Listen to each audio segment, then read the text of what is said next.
ગઢડા પ્રથમ પ્રકરણનું 58મું વચનામૃત. સદગુરુ આનંદાનંદ સ્વામીનો શ્રીજી મહારાજ પ્રત્યે પ્રશ્ન છે. પ્રશ્ન ખૂબ સાદો, સીધો અને સમજવામાં સરળ છે, જે આપણને પણ ઘણીવાર થતો હોય છે. હે મહારાજ, મોટા સંતો રાજી શે ઉપાય કરીને થાય. કારણ કે આગળના પ્રશ્નમાં સદગુરુ મુક્તાનંદ સ્વામીએ પ્રશ્ન પૂછ્યો કે ભગવાનનું ભજન સ્મરણ કરીએ છીએ, એમાં એક સરખો દ્રઢાવ રહેતો નથી. એમાં મહારાજે ગુણની વાત કરી, સંગની વાત કરી અને પછી વાત કરી એમના કોઈ ભારે મલિન પૂર્વ સંસ્કાર હોય એ યોગે કરીને પણ ભજન સ્મરણમાં એક સરખો દ્રઢાવ રહેતો નથી. એટલે આનંદાનંદ સ્વામીએ પ્રશ્ન પૂછ્યો કે મહારાજ, તો એ મલિન સંસ્કાર, જે મહારાજે લખ્યું કે પૂર્વ સંસ્કાર ટળવા ઘણા કઠણ છે, તો આનંદાનંદ સ્વામીએ પ્રશ્ન પૂછ્યો કે મહારાજ, તો એ મલિન સંસ્કાર કેવી રીતે ટળે? મહારાજે જવાબ આપ્યો કે અતિશય મોટા પુરુષ હોય તેનો જે ઉપર રાજીપો થાય તેના ગમે તેવા મલિન સંસ્કાર હોય તો નાશ પામે. ફરીવાર સ્વામીએ પ્રશ્ન પૂછ્યો કે તો મહારાજ હવે એ બતાવો કે મોટા સત્પુરુષ રાજી કેમ થાય? જુઓ સંતોની દયા કેટલી.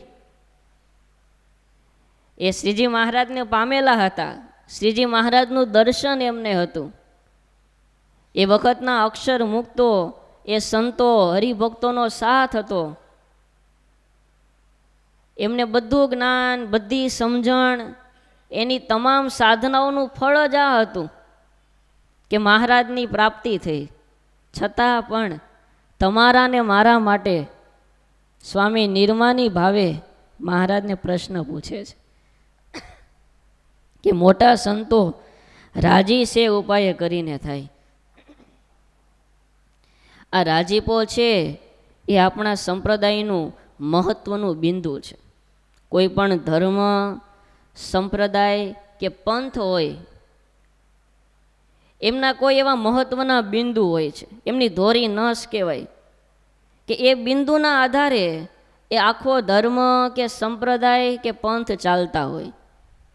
એમ આપણા સંપ્રદાયમાં સવારથી લઈને સાંજ સુધી, જ્યારથી સત્સંગમાં પ્રવેશ કરીએ ત્યારથી લઈ અને છેક અક્ષરધામમાં જઈએ, અક્ષરધામમાં ગયા પછી પણ જે કોઈ સાધના કરીએ છીએ, ભક્તિ કરીએ છીએ, ધર્મનું પાલન કરીએ છીએ, સાધનાઓ કરીએ છીએ, એ તમામ ભક્તિ, ધર્મ, સાધના એનું ફળ એક જ છે, મહારાજ અને મોટા સાધુ રાજી થાય. ગમે તેટલી ભક્તિ ને સાધના કરીએ છીએ, પણ જો મોટા સત્પુરુષ રાજી નથી તો જીરો. મોટા સત્પુરુષ રાજી નથી. આપણા મનમાં એ સાધનાનું બહુ મોટું મૂલ્ય છે.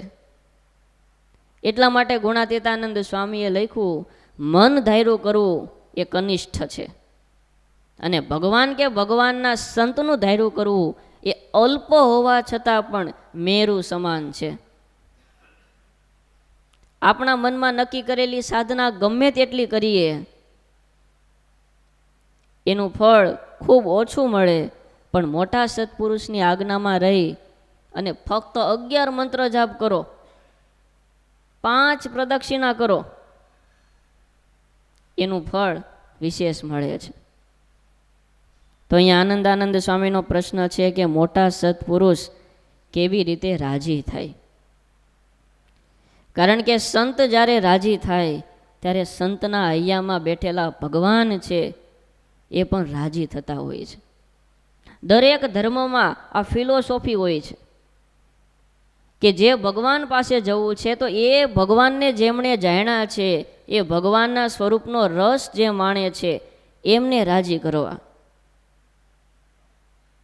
કારણ કે સીધા ભગવાન પાસે જવા ખૂબ અઘરું પડે, પણ એ ભગવાનના પ્રતિનિધિ તરીકે જે સંત છે, એવા મોટા એકાંતિક સંત છે કે જેમની વચ્ચે ભગવાન અને ભગવાનના એ સંત, એમની વચ્ચેનું અંતર ખૂબ ઓછું થઈ ગયું છે. સમજો ને, એક જ થઈ ગયા છે.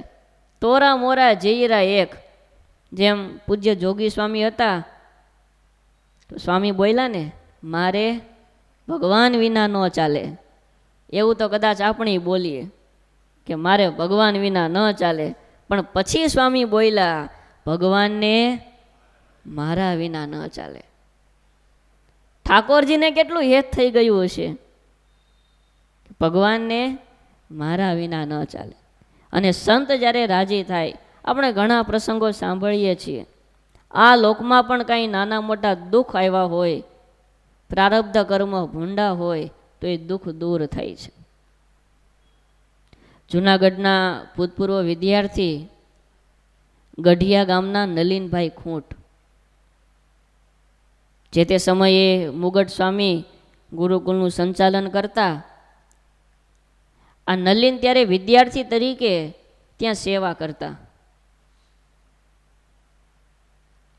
એમને સહેજે સંતો સાથે એટલું હેત, કોઈ પણ સેવા કરવાની હોય તો ભણવાનો નંબર 2 ઉપર વહી જાય, સેવા નંબર 1. દરેકને એવું જ હોય ને, ભણવામાં તો કાઠું પડે. દોડી દોડીને સંતોની સેવા કરે. વેકેશન પડે ત્યારે બધા જ વિદ્યાર્થી એ ઘરે જાય, પણ આ નલિન છે, એમનું તો ઘર એટલે ગુરુકુલ, કે આ જ મારું ઘર છે. આ મનાવવું બહુ અઘરું છે. આપણને ધોળાવાળ થઈ જાય પછી ઘર નથી મનાતું, કે ચાલો ગુરુકુલ આપણું ઘર છે. અને નાની ઉંમરમાં આ સમજાઈ જાય એ મોટી વાત છે ને. વડીલ સંતો ઘણીવાર એવું કહે કે જેને ધોળાવાળ થઈ જાય ને, એમણે એક કામ કરવાનું. શું? ઘરને મંદિર બનાવવાનું, મંદિરને ઘર બનાવવાનું. સમજાણું? ઘરને મંદિર અને મંદિરને ઘર. તમે જુઓ, આપણી માન્યતા છે, મંદિરમાં કેટલો સમય દેવાનો હોય? 10 મિનિટ, 15 મિનિટ કે અડધી કલાક, વધુ પોણી કલાક. આજ તો ઘણું ભજન થયું, હાલો હાલો હવે ઘરે જઈએ. વધુ કેટલો સમય? પોણી કલાક. અને ઘરમાં 23 કલાક, 23.5 કલાક, 24 કલાક ક્યારેક તો. તો હવે શું કરવાનું છે? ઘરને મંદિર. સમજી ગયા ને? મંદિરમાં કેટલો સમય દેવાનો હોય? અડધો કલાક. તો ઘરમાં કેટલો સમય દેવાનો? કેમ ઢીલા પડી ગયા? અને મંદિરને ઘર બનાવવાનું. જેમ ઘરમાં 23-24 કલાક સમય દઈએ છીએ, એમ મંદિરમાં એટલો સમય આપતા શીખવું. આ નલિન વેકેશનનો સમય હોય ત્યારે પણ સંતો સાથે રોકાય અને સેવા કરે. સેવા કરવી એ મોટી વાત નથી. આપણે એવું માનીએ છીએ, મને સેવા મળી ગઈ એટલે હું ફાવી ગયો. સેવા કરવી એ મોટી વાત નથી. એ સેવા દ્વારા ઉપરના સંત રાજી થાય, એમની અનુવૃત્તિ મુજબ સેવા થાય, એ મોટી વાત છે. દુર્યોધને કેટલી સેવા કરી હતી? 56 પ્રકારના મેવા તૈયાર કર્યા. કોના માટે? ભગવાન માટે. છતાંય ભગવાન રોકાણા. દુર્યોધન કા મેવા ત્યાગી, સોઈ વિદુર ઘર જાય, સબસે ઊંચી પ્રેમ સગાઈ. એક બાજુ 56 પ્રકારના મેવા તૈયાર કર્યા હતા. કેટલી મહેનત પડી હશે. ભલે એણે ન કરી હોય, પણ એમના નીચેના સેવકોએ તૈયાર તો કરીને. અને બીજી બાજુ વિદુરજીના ઘરે કેળા હતા, ઓરિજિનલ કેળા હતા. કેળાની છાલ ખાધી છતાંય મીઠી લાગી. ભગવાનની અનુવૃત્તિ ક્યાં જાય છે? એમનો ઢાળો કઈ તરફ ઢળે છે? આ નલિન એ મુગટ સ્વામીના સાથમાં રહી અને સ્વામીની અનુવૃત્તિ મુજબ સેવા કરે. એકવાર બપોરે 1:30 વાગ્યાનો સમય, ઉનાળાનો ધોમધખતો તાપ, ત્યાં પાછળ સ્વામીએ ગુલાબ વાવેલા અને ગુલાબના છોડ કાંટા એવા હોય એટલે બધું સાફસૂફ કરતા હશે, પાંદડા પડ્યા હોય. અને મુગટ સ્વામીને પહેલેથી ચોખ્ખાઈનું, સ્વચ્છતાનું અંગ એટલે સ્વામી એ પાંદડા ને કાંટા ને બધું વીણતા હશે. પણ મોટી ઉંમર થઈ ગયેલી, સ્વામી થોડો કચરો ભેગો થાય, પાછા ઊભા થઈને દૂર નાખવા જાય, પાછા વાંકા વળે, ઊભા થાય. એ આ નલિન જોઈ ગયો કે સ્વામીની આવી મોટી ઉંમર છે છતાં સ્વામીની આટલી સેવા કરવી પડે. એટલે દોડતો ગયો અને એમણે કહ્યું, સ્વામી તમે બેસો, હું સેવા કરું. અને નાના છોકરા એટલે સ્પીડ તો સારી હોય, શરીર શક્તિ સારી. કાંટા અને પાંદડા ને બધું ભેગા કરી અને એ બાજુમાં ઢગલો કરી દીધો. મુગટ સ્વામીએ પાસે બોલાવ્યો, પણ એમના હાથ જોયા તો હવે કોમળ હાથ અને આ કાંટા અને પાંદડા ને બધું હાથમાં લાગેલું એટલે લોહીના ટસી આવી ગયેલા. હાથ આખા લાલ થઈ ગયા. એક બે આંગળી ઉપર થોડો સોજો આવી ગયો. એટલે મુગટ સ્વામી ગયેલા, છોકરા આવી સેવા કરાય? આ જોતો ખરા તારા હાથમાં કેટલા કાંટા વાગ્યા. એટલે સેજ એવું બોલ્યો કે સ્વામી અમારે છોકરાઓને તો એવું ચાલે રાખે, અમારે છોકરાઓને તો એવું ચાલે રાખે, એમાં કાંઈ ચિંતા ન કરવાની હોય. અમે ઘણીવાર રમતા રમતા ગોથા ખાઈ જતા હોઈએ, આવું તો ચાલે રાખે. પણ સ્વામી રાજી થઈ ગયા. ભગવાનના સંત રાજી થઈ ગયા. રાજી બે રીતે થાય. એક તો ભગવાનના સંતનો સ્વભાવ જ છે કે પોતે સતત આનંદમાં હોય અને સામેવાળાને આનંદમાં રાખે.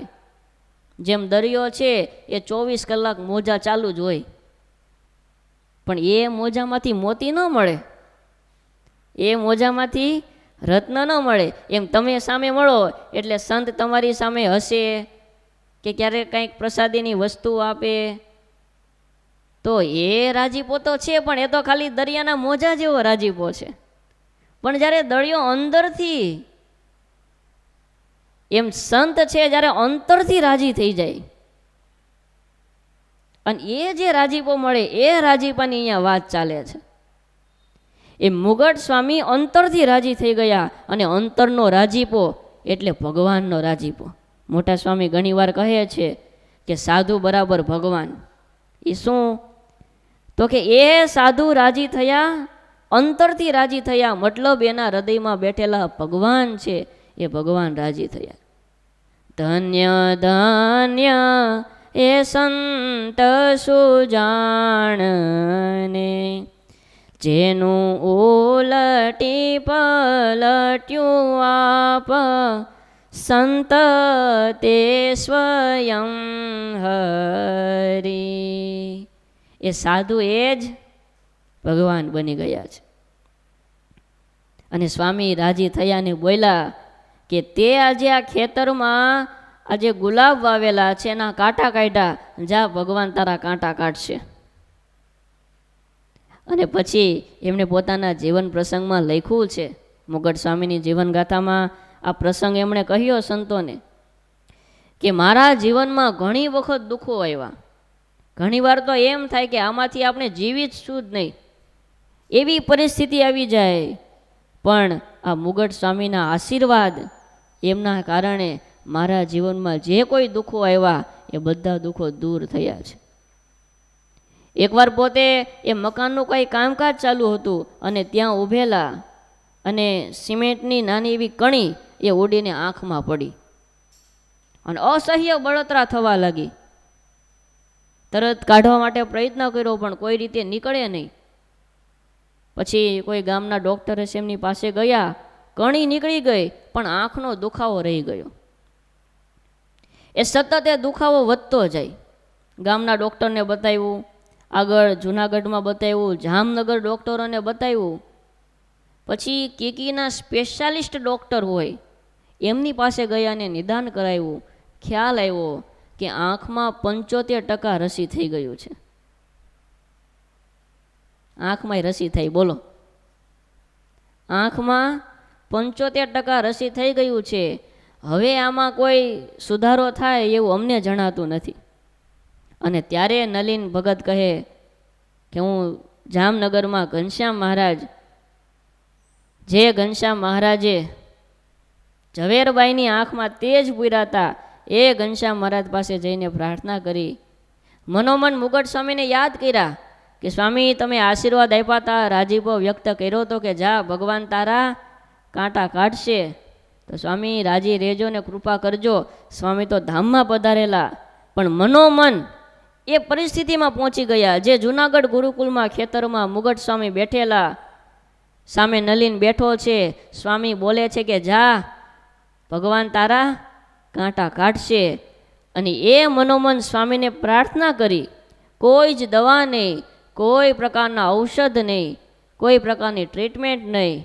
બીજે દિવસે સવારે ઉઠ્યા તો દુખાવો થોડો ઓછો થયો.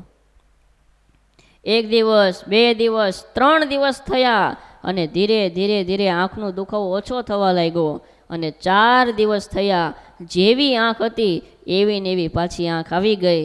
કે સ્વામી જે મુગટ સ્વામીએ કીધેલું કે ભગવાન તારા કાંટા કાઢશે, એ મને આ રાજીપો કામ લાગી ગયો. એ સંત જ્યારે રાજી થાય છે ત્યારે ફક્ત આંખના કણા નહીં, કાંટા નહીં, અંતઃકરણમાં અનાદિ સમયના જે કામ, ક્રોધ, લોભ, મોહ આદિ જે કાંટાઓ છે ને, એ કાંટા પણ નીકળી જાય છે. તો એ મોટા પુરુષ રાજી કેમ થાય? હવે શ્રીજી મહારાજ જ જવાબ આપે છે. પછી શ્રીજી મહારાજ બોલ્યા છે, પ્રથમ તો મોટા સંત સાથે નિષ્કપટપણે વર્તે. જેને આપણે મોટા સંત માનીએ છીએ એ મોટા સંત સાથે નિષ્કપટપણે વર્તે. નિષ્કપટ કહેતા કે નિર્દંભપણે વર્તે. કોઈ પ્રકારનો અંતરમાં ભેદ ન રહે, ગુપ્તપણું ન રહે. શ્રીજી મહારાજે લોયાના 5મા વચનામૃતમાં નિષ્કપટપણાની વ્યાખ્યા કરી કે નિષ્કપટપણું કોને કહેવાય? તો ભગવાનના નિશ્ચયમાં અનિશ્ચયનો ઘાટ થાય. બીજી વાત કરી કે ભગવાનના સંતનો અવગુણ આવે તો તે સંત આગળ જઈને કહેવું કે સ્વામી તમારો અવગુણ આવ્યો છે. અઘરું પેપર છે આ તો. અને ત્રીજું લખ્યું, પંચ વર્તમાનમાં કોઈ કાચપ હોય તો તે સંત આગળ જઈને કહેવું કે સ્વામી મારા ઉપર કૃપા કરજો, આ વર્તમાન મારાથી પડાતું નથી. આ ત્રણેય પ્રશ્નોની સ્પષ્ટતા કરવી, નિર્દમપણે જેમ છે એમ કહેવું, એનું નામ સમાગમ કર્યો કહેવાય. શું કહેવાય? સમાગમ કર્યો કહેવાય. અને અત્યારે જે આપણે કરીએ છીએ, વક્તા બોલે રાખે, શ્રોતા સાંભળે રાખે, બંગાહા ખાધે રાખે, ઊંચા નીચા થયા રાખે, ત્યાં 8:15 થઈ જાય, એને સત્સંગ કર્યો કહેવાય. One way. અહીંયાથી જે બોલીએ એ તમારે બેઠા બેઠા સાંભળવાનું, તમારો કોઈ જ અધિકાર નહીં અહીંયા. પણ સમાગમ છે, નિષ્કપટપણે એ પોતે સંત પાસે જાય છે અને ખુલ્લા થાય છે, ત્યારે એક સંવાદ રચાય છે અને સંત એને સમજાવે છે. પહેલાંના સમયમાં જુઓ, મહારાજ અને સંતો હતા ત્યારે હરિભક્તો સ્પેશિયલ પ્રેમાનંદ સ્વામી, ગોપાળાનંદ સ્વામી સંતોનો સમાગમ કરવા માટે જતા. પોતાના અંતરમાં જે કાંઈ કાચપ હોય એ કાચપ ટાળવા માટે સ્પેશિયલ સંત પાસે બેસે. અત્યારે યાદ કરીશ, હમણાં જયસુ ભગત દેવાણી, ચાતુર્માસની શરૂઆત થઈ, સ્વામીએ કથામાં વાત કરીએ છીએ કે સાંખ્ય નિષ્ઠા દ્રઢ કરી હોય તો એમની સમજણ ક્યારે ડગે નહીં. એમને સહેજે સાંખ્યનું અંગ એવું એ પોતે માને છે. તો નક્કી કર્યું કે મારે પણ આ સાંખ્ય જ્ઞાન પ્રાપ્ત કરવું છે. તો કોની પાસેથી મળે? કે નવસારી ભક્તિ વલ્લભ સ્વામી છે ને એ વૈરાગ્યવાન સત્પુરુષ છે, એમની પાસે સમાગમ કરીએ ને તો સાંખ્ય જ્ઞાન પ્રાપ્ત થાય. અને નક્કી કર્યું ચાતુર્માસના જેટલા શનિવાર રવિવાર આવે એ બધા જ શનિ રવિ મારે નવસારી ગુરુકુલમાં ભક્તિ વલ્લભ સ્વામી સાથે પસાર કરવા. અને નિયમ જાળવો છે. આખો ચાતુર્માસ શનિવારે બપોર પછી તો અહીંયા આવી જતા, શનિવારે બપોર પછી એને આખો રવિવાર એ ત્યાં ભક્તિ વલ્લભ સ્વામી સાથે સેવા કરે. સ્વામીને સમય મળે ત્યારે સ્વામી પાસે બેસી અને જ્ઞાન પ્રાપ્ત કરે. આ સમાગમ છે, આ કરવા જેવું છે. બાકી સત્સંગ કરીએ અને ઉપર ઉપર કથા વાર્તા થાય. અત્યારે જે આપણે લેવલ ઉપર બેઠા છીએ, સત્સંગ જરૂરી છે, પણ બાલ મંદિર છે, પ્રાથમિક છે કે હાયર સેકન્ડરી છે કે ગ્રેજ્યુએશન છે, પણ ગ્રેજ્યુએશન પછી ડિગ્રી આવે ને ડિગ્રી પછી જ્યારે તમારે માસ્ટર ડિગ્રી કરવી છે ત્યારે પર્સનલ એક પ્રોફેસર રાખવા પડે. પીએચડી ઉપર જવું છે ત્યારે એક વિષય સિલેક્ટ કરવો પડે અને એ જ વિષય ઉપર કલાકો સુધી મનન ચિંતન થાય. એ પ્રોફેસર સાથે કોઈ એવા સુજ્ઞ વ્યક્તિ હોય એમની સાથે ડિસ્કસ થાય અને એનો જે નિષ્કર્ષ નીકળે, સાર નીકળે, એ સારનું લખાણ થાય અને એ સુજ્ઞ વ્યક્તિઓ પાસ કરે પછી એમની પીએચડીની ડિગ્રી પ્રાપ્ત થાય. એમ આપણા સત્સંગમાં પીએચડીની ડિગ્રી એટલે એકાંતિક હરિભક્ત, લાસ્ટ ડિગ્રી એકાંતિક હરિભક્ત. ત્યાં પહોંચવા માટે પર્સનલ એક પ્રોફેસર રાખવા પડે. તો એ નિશ્ચયમાં અનિશ્ચયનો ઘાટ થાય. પંચવર્તમાન સંબંધી કોઈ કાચપ હોય અને કોઈ સંતનો અવગુણ આવતો હોય તો એ સંત પાસે જઈ અને કહેવું કે સ્વામી મને આવો ઘાટ થાય છે, હું શું કરું? પ્રથમ તો સંત સાથે નિષ્કપટપણે વર્તે. હવે બીજો પોઈન્ટ, અને કામ, ક્રોધ, લોભ, મોહ. મોહ કહેતા કે અસત્યમાં સત્યની ભ્રાંતિ. જ્યાં સુખ નથી ત્યાં સુખ મનાય છે અને જ્યાં સુખ છે ત્યાં દુઃખ મનાય. દુઃખ તો ન મનાય પણ કહેતા કે કંટાળો ચડે, ભીહ પડે. સાવ સાદી ભાષામાં કહીએ તો મનને ખૂબ અઘરું પડે. એ મોહ, મદ, અહંકારનો નાનો ભાઈ. મત્સર, આશા. આશા કહેતા કે ઈચ્છા, તૃષ્ણા, અતિ ઈચ્છા, તીવ્ર ઈચ્છા, તૃષ્ણા. અહંકાર અને ઈર્ષ્યા એ સર્વનો ત્યાગ કરે. નિષ્કપટપણે થઈને વર્તે.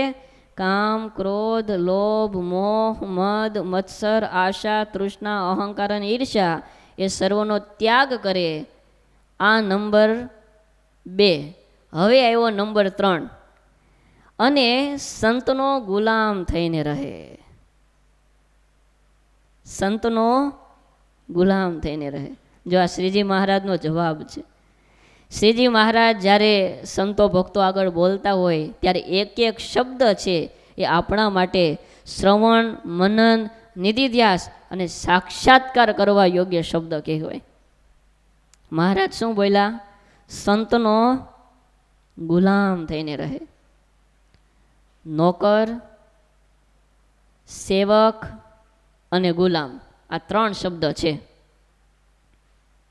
નોકર છે એ સેવા તો કરે છે, માલિકની મરજીમાં તો રહે છે, માલિક જે કહે એ પ્રમાણે કરવા પ્રયત્ન પણ કરે છે, પણ એમાં નોકરને વળતર મેળવવાની ઈચ્છા છે. પગાર, મકાન, ગાડી, કોઈ વસ્તુ પદાર્થ એ મેળવવાની ઈચ્છા છે. સેવક છે એમને વળતર મેળવવાની ઈચ્છા નથી. સેવકને એક જ માલિકની સેવા કરવી છે. પણ સેવા કરે છે પણ સેવાની આડસમાં એવો તો વિચાર રહે છે કે એ મારા ઉપર રાજી થઈને કોઈ વસ્તુ પદાર્થ આપે. નોકર છે એમને તો હક છે, ફરજ છે કે હું આ કામ કરું એટલે માલિકે મને આપવું જ પડે. પણ સેવક છે એનો અધિકાર નથી કે હું સેવા કરું એટલે સ્વામી મને હાર પહેરાવે જ, હું સેવા કરું એટલે સ્વામી આ કરે જ.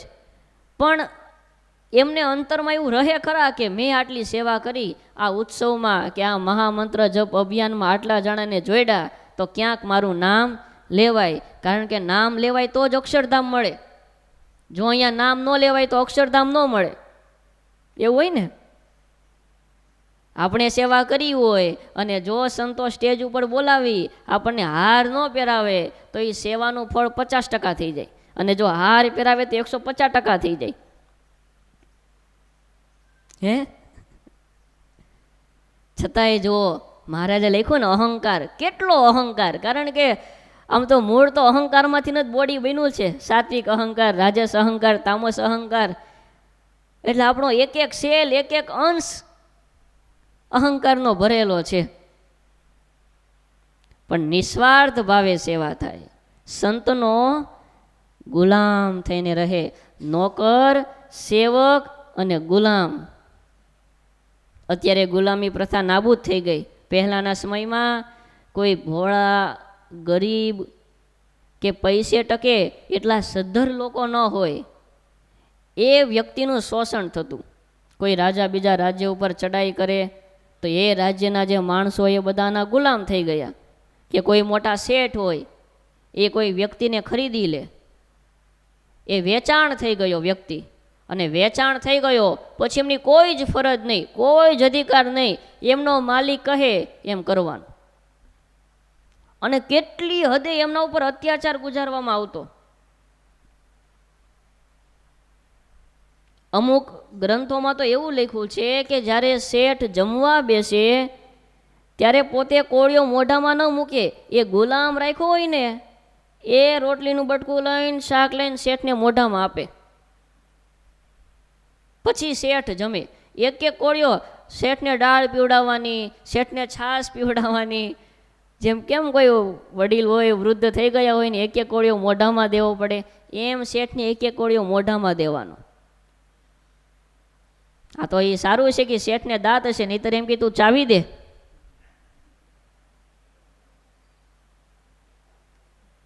એટલું નહીં, એ બહાર ચાલ્યા જતા હોય અને રસ્તામાં ક્યાંય કાદવ આવે તો ગુલામ સૂઈ જાય અને શેઠ એમના ઉપરથી પસાર થાય. મારા પગ, મારા બૂટ ન બગડવા જોઈએ. આ હદે એમની ઉપર અત્યાચાર ગુજારવામાં આવતો. છતાં એ વખતે કામ કરતા. પરિસ્થિતિ, મજબૂરી. ગુલામ કોને કહેવાય? લેશ માત્ર પણ મરજી, લેશ માત્ર પણ મન ધાર્યું નહીં. બહુ મજાનો શબ્દ છે ગુલામ. મહારાજે નિર્માની ભાવ શબ્દ વાપર્યો છે, સેવક શબ્દ વાપર્યો છે, પણ આ વચનામૃતમાં ગુલામ શબ્દ વાપર્યો છે. સંતનો ગુલામ થઈને રહે, સંતનો વેચાણ થઈને રહે. એ જેમ કહે એમ જ કરવું છે. એમાં મારું કલ્યાણ થાય કે અકલ્યાણ થાય, એ કહે એમ મારે કરવું છે, બીજો કોઈ જ વિચાર નહીં. આ સ્ટેજ આવવું ને એ ખૂબ અઘરું છે. કારણ કે ક્યારેક આપણું મન, ઇન્દ્રિયો, અંતઃકરણ એવા લુચ્ચા છે, માયાના બનેલા છે. એટલે ગુરુ મહારાજ ઘણીવાર વાત કરે કે મન છે એ કડવા કારેલા જેવું છે. કારેલાને તમે ગમે તેટલી વાર ખાંડવાળા પાણીમાં બોળીને મૂકો, એની કડવાશ જાય નહીં. ઓછી થાય પણ જાય નહીં. એ મનનું કામ પણ એવું છે. એને તમે ગમે એટલો સત્સંગ કરાવો, ગમે એટલો સંતોનો સમાગમ કરાવો, પણ જ્યારે સમય આવે, અર્જુનને કઈ સુરવીરતા ઓછી હતી? કેવા સુરવીર હતા. અને એમણે જ કહેલું ને ભગવાનને કે ભગવાન હવે તો યુદ્ધ એ જ કલ્યાણ, હવે આપણે યુદ્ધ કરીએ ને બધું નક્કી થઈ ગયું, બધું ઓકે, રણ મેદાનમાં પહોંચી ગયા, સામે સેના જોઈ લીધી, શ્રી કૃષ્ણ ભગવાન એમના સારથી બન્યા છે. પણ છેલ્લે ગાત્રાણી રૂવાડા ધ્રુજવા લાગ્યા, પરસેવાના બૂંદ પડી ગયા, ગાંડી હાથમાંથી નીચે પડી ગયું. ભગવાન રેવા દે, હું જંગલમાં જઈશ, ત્યાં જઈને પાંદડા ફળ ફૂલ ખાઈશ, પણ મારે યુદ્ધ નથી કરવું. બસ સત્સંગમાં પણ જે સંતો સાથે રહીએ છીએ, જે મોટા સંત આપણને પ્રાપ્ત થયા છે, એમનામાં વિશ્વાસ તો છે, એમની પ્રત્યે શ્રદ્ધા તો છે, સદભાવ તો છે, પણ જે લાસ્ટ કક્ષા આવે છે એ લાસ્ટ કક્ષામાં પણ આપણો સદભાવ ટકી રહે. એ ગમે તે કરે, એ ગમે તે બોલે, એનું ગમે તેવું આચરણ હોય, મોટા સદગુરુના બધા આચરણ આપણા માઇન્ડમાં ફિટ થાય એવા ન હોય. શાસ્ત્રીજી મહારાજ વખતે જે હરિભક્તો હતા, જે સંતો હતા, તો ઘણીવાર સ્વામી વાક ન હોય છતાં વઢતા, ઘણીવાર નાની એવી ભૂલ હોય છતાં પણ અડધી કલાક સુધી સ્વામી યાદી આપતા. તો એ વખતે એ હરિભક્તો, એ સંતો, આજે સંતો લક્ષ્મીનારાયણ સ્વામી હોય, ગુરુ મહારાજ હોય, વડીલ સંતોને યાદ કરતા હોય એનું કારણ શું? તો કે એ શાસ્ત્રીજી મહારાજની ટોકણીમાં ટકી રહ્યા. આજે આપણને ગુરુ મહારાજ કે વડીલ સંતો આટલી કઠણ કે આપણને આમ ભીંહ પડી જેવી યાદી આપે છે. કેટલા પ્રેમથી વાત કરે, મીઠા શબ્દો વાપરે, છતાંય એની અસર થઈ જાય. આવતા બંધ થઈ જાય અથવા તો ઘણું બધું થાય. પણ જેમણે મોટા સત્પુરુષને રાજી કરવા છે એ સંતનો ગુલામ થઈને રહે. ગુલામ કહેતા કે કોઈ જ ઈશક નહીં, કોઈ જ મરજી નહીં, એ કહે એમ જ કરું. આ નંબર 3. હવે નંબર 4, ને અંતરમાં માન ટળે ભાવે રહે, પણ દેહે કરીને સર્વેને નમતો રહે. જો આ બહુ મજાની વાત છે. અંતરમાં માન ટળે ભાવે રહે. માન, અહંકાર, આ ઈગો વસ્તુ એવી છે કે એને સંપૂર્ણ નાશ કરવીને એ આપણા હાથની વાત નથી. કારણ કે હમણાં જે આગળ વાત કરી કે ઇનબિલ્ટ આવ્યું છે, આ મોબાઈલમાં અમુક એપ્લિકેશન ઇનબિલ્ટ આવે, એને તમે કાઢી જ ન શકો, ડિલીટ કરી જ ન શકો, હાઇડ કરી શકો પણ ડિલીટ ના કરી શકો. એમાં અહંકાર છે ને ઇનબિલ્ટ આવ્યો છે. કારણ કે પૃથ્વી, જળ, તેજ, વાયુ, આકાશ, પછી શું આવ્યું? અહંકાર, મહતત્વ. એક આમ ઊંધા હાલો તો અહંકારમાંથી આકાશ, આકાશમાંથી વાયુ, વાયુમાંથી જળ, જળમાંથી પૃથ્વી, અને પૃથ્વી તત્વમાંથી આપણું શરીર બન્યું છે. એટલે એ તો હવે રોમે રોમમાં છે. એટલે મહારાજ શું કહે છે? માન ટળે ભાવે રહે. અંતરથી કદાચ માન મેળવવાની ઈચ્છા હોય, માન ટળે કે ન ટળે, પણ દેહે કરીને સર્વેને નમતો રહે. અંદર જે હાલતું હોય તે, પણ બહારથી નિર્માની ભાવ, બહારથી દાસના દાસ, સંતના ગુલામ, ભગવાનના ભક્તના ગુલામ થઈ અને દેહે કરીને સર્વેને નમતો રહે, તો એની ઉપર મોટા સંત રાજી થાય છે. પ્રશ્ન હતો ને, મોટા સંત રાજી કેમ થાય? પહેલી વાત શું આવી? બસ 4 ઉપાય બતાવ્યા મહારાજે. એમાં પહેલો ઉપાય શું બતાવ્યો?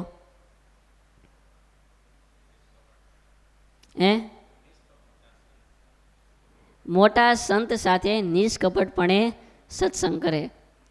બીજો ઉપાય, હવે ઘનશ્યામ ભગત બોલીને નથી બોલવાનું, એ પાસ થઈ ગયા. તો કથા ગઈ ક્યાં? મને તો એમ કે આજ તો તમને બધાને આમ મજબૂત થઈ જશે એમ. કામ, ક્રોધ, લોભ, મોહ, મદ, મત્સર, આશા, તૃષ્ણા, અહંકાર, આ સર્વેનો ત્યાગ કરે. ત્રીજું સંતનો ગુલામ થઈને રહે. અને ચોથું અને છેલ્લું, માન ટળે ભાવે રહે, પણ દેહે કરીને સર્વેને નમતો રહે, તો મોટા સંત રાજી થાય છે. પછી મહાનુભાવાનંદ સ્વામીએ પૂછ્યું છે, હે મહારાજ, સત્સંગમાં રહે તે થકે જેટલા અવગુણ હોય તે સર્વે નાશ પામી જાય અને દિન દિન પ્રત્યે ભગવાનની ભક્તિ વૃદ્ધિ પામતી જાય, એનો શો ઉપાય છે? જો પ્રશ્ન મજાનો છે. સત્સંગમાં રહે તે થકે જેટલા અવગુણ હોય તે સર્વે નાશ પામી જાય અને દિન દિન પ્રત્યે ભગવાનની ભક્તિ વૃદ્ધિ પામતી જાય. પહેલાં તો બધા અવગુણ છે નાશ પામે, નેગેટિવ પાસું છે દૂર થાય અને ભક્તિ વૃદ્ધિ પામે. આમાં જેમણે 4 વ્હીલ ચલાવી છે એમને અનુભવ હશે. ફોર વ્હીલ ઢાળમાં ઊભી રાખી હોય ત્યારે બાજુમાં હેન્ડ બ્રેક આવે, એ હેન્ડ બ્રેકનો લોક મારી દીધો હોય, પછી તમે ગાડી ચાલુ કરો, ગાડી ચાલુ થઈ જાય, પેટ્રોલ કે ડીઝલ હોય, એન્જિન, ગાડી બધું ઓકે, ડ્રાઈવર ઓકે, આપણી ચલાવવાની પણ ઈચ્છા છે, લીવર પણ દબાવ્યું, પણ ગાડી આગળ વધે નહીં. ગાડી બધી બરોબર જ છે, છતાંય આગળ વધતી નથી. કેમ? તો કે હેન્ડ બ્રેક મારી દીધી છે. અને જો બહુ બળ કરવા જાય ને તો થઈ જાય ને ધુમાડા કાઢીને ગાડી પલટી મારી જાય અથવા તો ગાડી ધ્રુજી જાય. એમ જેમણે સત્સંગમાં આગળ વધવું છે, ભગવાનની ભક્તિની વૃદ્ધિ કરવી છે, એમણે પેલા અવગુણ રૂપી હેન્ડ બ્રેકને ખોલવી પડે. જેના અને તેના જે ભાવ કોઈ પણ પ્રત્યે આપણને ભાવ કુભાવ થઈ જાય છે, અવગુણ આવી જાય છે, એ હેન્ડ બ્રેક જેવું કામકાજ કરે છે. ગમે એટલું ભજન, ગમે એટલી ભક્તિ, ગમે એટલી સાધના તપ કરીને કરીને તૂટી જાય ને કાંઈ હાથમાં ન આવે. મારે જ વખતે કાંઈ ઓછા હતા સાધનાવાળા, કેટલી કેટલી સાધનાઓ કરતા, પણ હેન્ડ બ્રેક ક્યાં? હેન્ડ બ્રેકનો લોક એવો મારી દીધો હોય, બળ ઘણું કરે, એન્જિન કઈ જો જેવું તેવું હોય, કદાચ ઓલો લીવર ઉપર આખો ચડી જાય તો ગાડી એક ડગલું આગળ વધે નહીં. એમ જો સ્વામીનો પ્રશ્ન કેવો સરસ મજાનો છે કે સત્સંગમાં રહે તે થકે જેટલા અવગુણ હોય તે સર્વે નાશ પામી જાય અને દિન દિન પ્રત્યે ભગવાનની ભક્તિ વૃદ્ધિ પામતી જાય, એનો સૌ ઉપાય છે. પછી શ્રીજી મહારાજ બોલ્યા છે, મોટા પુરુષનો જેમ ગુણ ગ્રહણ કરતો જાય તેમ તેમ એની ભક્તિ વૃદ્ધિ પામતી જાય.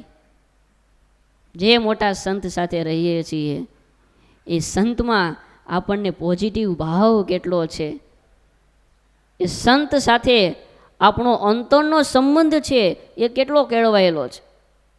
શ્રીજી મહારાજે લખ્યું, મહારાજે હરિચરિત્રામૃત સાગરમાં કદાચ વાંચવામાં આવેલું કે એક છે એ તો અમારા ચરણ પકડીને બેઠો છે, છતાં પણ એના વિકાર ટળતા નથી, અને એક તો અમારી આજ્ઞાએ કરીને દૂર દેશ પ્રદેશમાં ફરે છે, છતાં પણ એના બધા વિકાર ટળી જાય છે. કેમ? તો કે એ અમારો ગુણ ગ્રહણ કરે છે. એમને અમારી સાથે અંતરથી સંબંધ બંધાઈ ગયો છે. જે સ્વામી વારંવાર આત્મીય શબ્દ વાપરે છે કે એમનો આત્મા ને આપણો આત્મા એક થઈ જાય. એ જે મોટા સત્પુરુષ છે, આજે ગુરુ મહારાજ રાજકોટમાં વિરાજમાન હોય, સ્વામી નીલકંઠધામ હોય, પણ આપણું અંતર, આપણો અંતરાત્મા છે એમની સાથે એક થઈ ગયો હોય. એમનો સતત ગુણ ગ્રહણ કરતો જાય, એમના ગુણ વિચારે. આપણે જે મોટા સંતો સાથે રહીએ છીએ એમના કેટલા ગુણ હશે? અનંત. હમણાં કાગળને પેન આપ્યા હોય કે લખો, ગુરુ મહારાજના ગુણ લખો, તો કેટલા લખીએ? હે 108 કરવાના કીધા હોય તો અઘરું પડી જાય. આપણે એવું માનીએ છીએ, જો અત્યારે પોઈન્ટ હાલે છે ને છતાંય ઘણાને એમ હશે કે આપણે તો ગુણ ગ્રહણ કરીએ જ છીએ. નથી કરતા, ખાલી ભ્રાંતિ છે. જો કરતા હોઈએ તો હમણાં આગળ આવશે. મહારાજ કે નિષ્કામી થાય, નિસ્વાદી, તરત રિઝલ્ટ આવે. રિઝલ્ટ તો સામે આવવું જોઈએ ને. એક આ હીરા ઘસવું હોય, હીરો ઘસે તો એક હીરો ઘસે તરત એને ઓલા કાગળ એમાં લખાય કે ભાઈ આજે એક હીરો થયો, 2 થયા, 3, તરત આંકડો પ્લસ થતો જાય. ક્રિકેટર હોય, બેટ્સમેન, તો જેમ જેમ રન મારતો જાય સ્કોરબોર્ડ ફરતું રહે, 50, 51, 52, 53. એમ જો આપણે ગુણ ગ્રહણ કરીએ છીએ તો અંતરમાં અનુભવ થવો જોઈએ. આપણું ભક્તિનું સ્કોરબોર્ડ છે પ્લસ ફરતું રહેવું જોઈએ. એ ક્યાં ફરે છે? તો મતલબ આપણે હજી બોલ આવે છે, ઘણું બળ કરીને મારીએ પણ છીએ, પણ રન દોડવાનો સમય રહેતો નથી. કારણ કે સામેનો ખેલાડી તરત બોલ પકડીને સામે અંબાવી દે છે કે જો દોડવા જશું તો આઉટ થઈ જશું. એટલે મોટા સત્પુરુષ છે એમના ગુણ ગ્રહણ કરતો જાય. જેમ જેમ અને જો જેમ જેમ ગુણ ગ્રહણ કરતો જાય તેમ તેમ એની ભક્તિ વૃદ્ધિ પામે. પૂરેપૂરા ગુણ ગ્રહણ કરે ને પછી ભક્તિ વૃદ્ધિ પામે એમ નહીં. 1% ગુણ ગ્રહણ કરે તો 1% ભક્તિ પ્લસ થાય, 2% ગ્રહણ કરે તો 2% પ્લસ, 3% તો 3%. અને અતિશય જે મોટા હોય તેને જો અતિશય નિષ્કામી જાણે, નિષ્કામી નહીં પણ અતિશય નિષ્કામી જાણે તો પોતે કૂતરા જેવો કામી હોય તે નિષ્કામી થાય. અને જો મોટા પુરુષને વિશે કામીપણાનો દોષ પડે તો ગમે તેવો નિષ્કામી હોય તોય પણ અતિશય કામી થાય. વિચાર તો કરો, અતિશય નિષ્કામી હોય પણ કોઈ સંત પ્રત્યે કામીપણાનો ભાવ પડે, એ હોય કે ન હોય એને જોવાનું છે, પણ આપણે ભાવના નથી કરવાની. સમજાણું ને?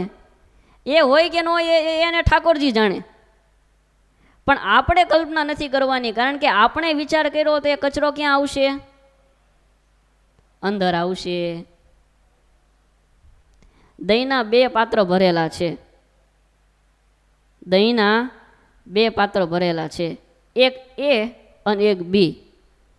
હવે એ નામના પાત્રમાં વલોણું ફરે તો માખણ કયા પાત્રમાંથી નીકળે? લે, એમાં ફરતું હોય બીમાંથી ન નીકળે. એમ જે સત્પુરુષના ગુણ ગ્રહણ કરીએ છીએ એ પોઝિટિવ વલણું આપણા હૈયામાં ફર્યું એટલે માખણ મળશે. અને જો નેગેટિવ ફરે તો ફરે છે ક્યાં? પાત્રમાં ફરે છે ને. એમ આપણા હૈયામાં એ ચિંતન થયું એટલે એની સીધી કોપી આપણામાં થઈ જશે. એટલે આપણે નિષ્કામી હોઈએ પણ સામેવાળા સંત કે હરિભક્તમાં એ પ્રકારનો ભાવ કલ્પીએ તો કે એ વખતે કરવું શું? તો એ વખતે એટલો જ વિચાર કરવાનો કે એ મારી કરતાં પણ સારા સાધક છે, મારી કરતાં પણ જાગ્રત અને સભાન અવસ્થામાં જીવનારા છે, છતાં પણ માણસ છે ક્યારેક ભૂલ થઈ જાય. કામ, ક્રોધ, લોભ, મોહ, ક્યારેક વ્યવહારમાં ખીજાઈ જાય, ક્યારેક આપણું ધાર્યું ન કરવા દે. એ વખતે આવો ભાવ કલ્પવો કે મોટા છે એ તો આપણા સારા માટે કદાચ આવું કરતા હોય, પણ ક્યારેય પણ એને અવગુણ તો આવે નહીં, નહીં તો નહીં. અને મોટાને વિશે ક્રોધી લોભીપણું પડે તો પોતે ક્રોધી લોભી થાય. અને જો મોટા પુરુષને અતિશય નિષ્કામી, નિર્લોભી, નિસ્વાદી, નિર્માની, નિસ્નેહી સમજે તો પોતે પણ એ સર્વ વિકારથી રહિત થઈ જાય અને પાક્કો હરિભગત થાય. લ્યો, પાકા હરિભગત થાય. મોટા સત્પુરુષને વિશે ગુણ ગ્રહણ કરે તે પાકા હરિભક્તનું શું લક્ષણ છે? દરરોજ સવારની કથામાં આવે, આરતીમાં આવે ને સહજાનંદી સભા ભરે એટલે પાકા હરિભગત. તો સારા જે શબ્દ, સ્પર્શ, રૂપ, રસ અને ગંધ એ 5 વિષય તેનો જેમ દુઃખદાયક વસ્તુનો સહેજે અભાવ રહે છે તેમ જેને સહેજે અભાવ રહે છે એનું ભગવાનમાં ધ્યાન, એની વૃત્તિઓ એટલી કેન્દ્રિત થઈ ગઈ હોય કે ભગવાન સિવાયના જે બીજા 5 વિષય છે એને દુઃખદાયક લાગે. મારે જે દ્રષ્ટાંત કેવું સરસ આપ્યું કે દુઃખદાયક વસ્તુનો અભાવ રહે છે. કારેલાનું શાક જોવું ગમતું ન હોય અને એ શાક આવે તો એનો કેવો અભાવ રહે છે. પરિવારમાં કોઈકની સાથે અબોલા થઈ ગયા હોય અને એમની સાથે 15 વર્ષથી ન બોલ્યા હોઈએ અને એ બાજુમાં ડીશ લઈને જમવું આવે તો કેવી હાલત થાય. એમ સારા શબ્દ કોઈ વખાણ કરતા હોય તો અંતર એનું હૈયું રડતું હોય કે સ્વામી મારા વખાણ ન કરો, હું તો કાંઈ નથી. એમની ભક્તિના વખાણ થતા હોય, એમને કોઈ પ્રસાદી આપતા હોય. છે કરી ભગત, 2 દિવસ પહેલાં મેં થોડી એમને પ્રસાદી આપી કે લ્યો ભગત આ પ્રસાદી, તો એમની આંખમાં જળજળી આવી ગયા કે સ્વામી રહેવા દો, અમે આ પ્રસાદીને લાયક નથી, અમારી ઉપર તમે કૃપા વરસાવો. એને કીધું ભગત આ રાજી થઈને આપી છે કે ના સ્વામી રહેવા દો, માંડ માંડ એમણે લીધી. બોલો, નહીં તો ખુશ થઈ જવું જોઈએ ને કે કોઈ નહીં સામે મને પ્રસાદી આપી એટલે હું આમ કેટલો આમ વ્યવસ્થિત હઈશ એમ. પણ જુઓ એ પોતાને તો ખૂબ નાના માને છે કે હું ખૂબ નાનો છું, મારી કરતાં પણ ઘણા હરિભક્તો આગળ છે. તો એ સારા શબ્દ, સ્પર્શ, રૂપ, રસ અને ગંધ એ 5 વિષય તેનો જેમ દુઃખદાયક વસ્તુનો સહેજે અભાવ રહે છે તેમ જેને સહેજે અભાવ રહે છે રાખવો ન પડે, સહેજે અભાવ રહે. સારંગપુરના પહેલા વચનામૃતમાં મન જીત્યાનું લક્ષણ બતાવ્યું. એમાં મહારાજે લક્ષણ લખ્યું છે કે સારા શબ્દ સ્પર્શ રૂપ રસાદિક પંચ વિષય છે એમાંથી એમના ઇન્દ્રિયોની વૃત્તિ પાછી હટે, જાય ખરા, સામે રૂપ આવે, શબ્દ આવે, સ્પર્શ આવે, વૃત્તિ જાય ખરા પણ પાછી હટે, એમાં ખૂંતી ન જાય. અને એક પરમેશ્વરના સ્વરૂપને વિશે અચળ નિષ્ઠા વર્તે. અચળ કહેતા કે ચડી જાય તો ડગી જાય, અચળ નિષ્ઠા વર્તે તેને પાકો હરિભક્ત જાણવો. તે એવો પાકો હરિભક્ત થયાનો તો એ જ ઉપાય છે. જે હવે જો પાછો પાકો હરિભક્તોનો ઉપાય બતાવે છે. જે પરમેશ્વરના દાસનો ગુલામ થઈને રહે. સંતના ગુલામી થવાની વાત છે અને પરમેશ્વરના દાસનો ગુલામ થઈને રહે અને એમ જાણે જે, હવે સાંભળજો, એ સર્વ ભક્ત મોટા છે ને હું તો સર્વથી ન્યૂન છું. ન્યૂન કહેતા કે ખૂબ નાનો, ખૂબ હલકો. તમે જુઓ આ કોઈ વેદ પુરાણમાં ક્યાંય આ જોવા નહીં મળે. આ શ્રીજી મહારાજની પર્સનલ ફિલોસોફી કે જેમણે સત્સંગમાં આગળ વધવું છે એમણે શૂન્ય થઈ જવાનું, એટલું નીચું જવાનું, એટલું નીચું જવાનું. કારણ કે જે બિલ્ડિંગનો પાયો નીચે જાય તો એ પ્રમાણે બિલ્ડિંગ ઊંચું થાય. પાયો 2 માળનો નખાય તો પછી માળ પણ 2 જ થાય. ત્રીજો કરવો હોય તો પછી છાપરા નાખવા પડે. પણ જો એકવાર પાયો 15 માળનો વયો ગયો છે, ભલે અત્યારે કેપેસિટી 2 માળની જ છે પણ ભવિષ્યમાં માળ થશે. એમ એ બધા હરિભક્ત છે ખૂબ મોટા છે અને હું તો ખૂબ ન્યૂન છું. મારી સાધના તો ખૂબ ઓછી છે, હું તો સર્વથી ન્યૂન છું. એમ જાણીને હરિભક્તોનો દાસાનું દાસ થઈ રહે, સાધુના નહીં, હરિભક્તના દાસાનું દાસ થઈ રહે. અને એવી રીતે જે વર્તે તેના સર્વ વિકાર નાશ પામે અને તેને દિવસે દિવસે જ્ઞાન, વૈરાગ્ય, ભક્તિ આદિ જે શુભ ગુણ તે વૃદ્ધિ પામતા જાય છે. ઇતિ વચનામૃતમ. એવી રીતે ગઢડા પ્રથમ પ્રકરણનું 58મું વચનામૃતમ જે તે પૂરું થયું. સહજાનંદ સ્વામી महाराजनी. हमारी चैनल सूरत गुरुकुल को सब्सक्राइब करना ना भूले और बेल आइकन पे क्लिक करें.